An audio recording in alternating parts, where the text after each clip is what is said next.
जिससे सोने के सिक्के निकलते थे। राजा अधिरथ तुरंत भांप गए कि उनके साथ सामने खड़ा शख्स कोई साधारण मानव नहीं है। उन्होंने विक्रमादित्य से उनका वास्तविक परिचय पूछा तो विक्रमादित्य ने कहा, मैं उज्जैन नगरी का राजा विक्रमादित्य हूं। इतना सुनते ही राजा अधिरथ ने विक्रमादित्य को अपने गले लगा लिया और कहा, हे राजन, इस धरती के सर्वश्रेष्ठ दानवीर आप ही हो। कुछ दिन तक शिला नगरी में व्यतीत करने के पश्चात विक्रमादित्य ने राजा अधिरथ से विदा ली और सकुशल उज्जैन लौट आए। एक बार विक्रमादित्य के राज्य में एक खूंखार शेर घुस आया। शेर के आतंक से पूरे उज्जैन में हाहाकार मच गया। जब इसकी खबर राजा विक्रमादित्य तक पहुंची तो वह उसी क्षण अपनी प्रजा की रक्षा हेतु उस विशालकाय सिंह के शिकार हेतु निकल पड़े। जंगल में प्रवेश करते ही राजा विक्रमादित्य की नजर उस नरभक्षी शेर पर पड़ी। उन्होंने शेर के पीछे अपना घोड़ा लगा दिया। थोड़ी दूर पीछा करने के उपरांत शेर घनी झाड़ियों में जा गुस्सा विक्रमादित्य अपने घोड़े से उतरे और उस शेर की तलाश में निकल पड़े। तभी अचानक पीछे से आए शेर ने राजा के घोड़े पर हमला कर दिया। घायल घोड़ा दर्द से छिंघाड़ नहीं लगा। विक्रमादित्य ने शेर की तरफ बढ़ते हुए तलवार के एक ही बर से उस विशालकाय शेर को धराशायी कर दिया। घायल शेर वहां से भाग खड़ा हुआ। घोड़े के घाव से बहता रक्त देख विक्रमादित्य उसे पास ही मौजूद एक नदी के तट पर ले आए, परंतु अत्यधिक रक्त बह जाने के कारण घोड़े ने दम तोड़ दिया। जंगल में अंधेरा बढ़ने लगा, इसीलिए विक्रमादित्य ने आगे बढ़ना उचित नहीं समझा। वे पास में ही मौजूद एक वृक्ष के नीचे बैठ गए। तभी कुछ क्षणों बाद उन्होंने देखा कि नदी में कुछ हलचल हो रही है।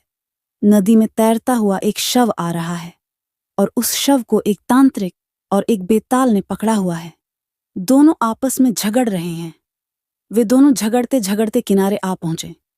दोनों उस शव पर अपना अपना अधिकार जता रहे थे। तांत्रिक का कहना था कि यह शव उसने तंत्र साधना के लिए पकड़ा है और बेताल उस शव को खाकर अपनी भूख मिटाना चाहता था। दोनों में से कोई भी अपना दावा छोड़ने को तैयार नहीं था। विक्रमादित्य को सामने देखकर दोनों भागकर उनके पास आ पहुंचे और बोले, हे राजन, आप न्याय करो कि इस शव पर किसका हक है। विक्रमादित्य ने कहा, तुम दोनों को न्याय के लिए शुल्क अदा करना होगा। तांत्रिक ने उन्हें एक चमत्कारी बंटवा दिया जिससे मांगने पर वह कुछ भी दे सकता था। बेताल ने उन्हें मोहिनी काष्ठ का टुकड़ा दिया जिसका चंदन घिसकर अदृश्य हुआ जा सकता था। विक्रमादित्य ने बेताल को भूख मिटाने के लिए अपना मृत घोड़ा दे दिया और तांत्रिक को तंत्र साधना के लिए शव। इस न्याय से दोनों बहुत खुश हुए और संतुष्ट होकर चले गए। रात घिर आई थी और विक्रमादित्य को जोरों की भूख लगी। उन्होंने बटुए से भोजन मांगा। तरह तरह के व्यंजन उपस्थित हुए और उन्होंने अपनी भूख मिटाकर मोहिनी काष्ठ के टुकड़े को घिसकर अदृश्य हो गए। अब उन्हें किसी भी हिंसक वन्य जंतु से खतरा नहीं रहा। अगली सुबह उन्होंने बेताल का स्मरण किया और अपने राज्य की सीमा पर पहुंच गए। उन्हें महल के रास्ते में एक भिखारी मिला जो भूखा था।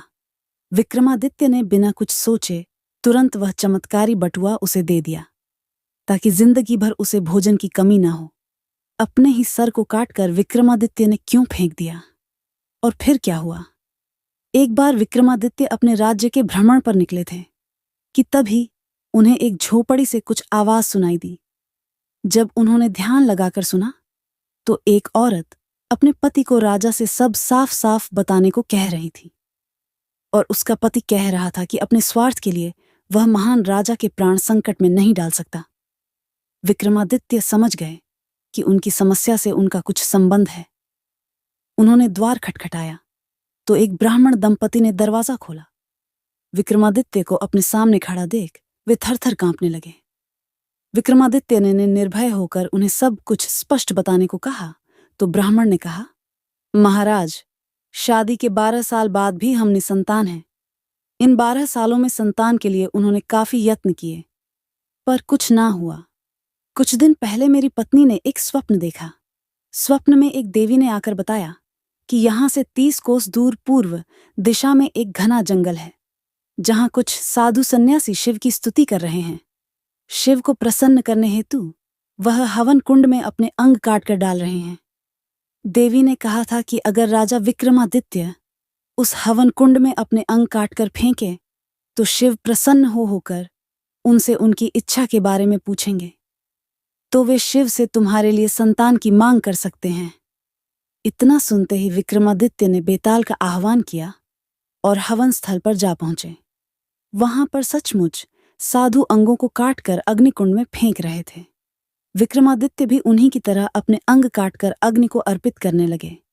जब विक्रम सहित वे सारे जलकर राख हो गए तो एक शिवगण वहां पहुंचा तथा सारे तपस्वी को अमृत डालकर जिंदा कर दिया, मगर भूल से विक्रम को छोड़ दिया।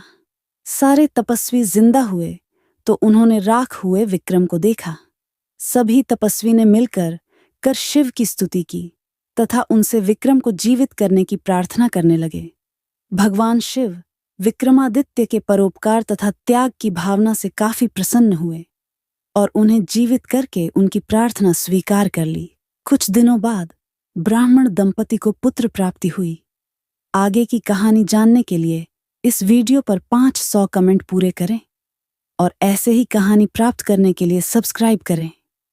हमारे चैनल DK जौनपुरिया 3 को मिलते हैं अगले वीडियो में। तब तक के लिए जय हिंद, जय भारत।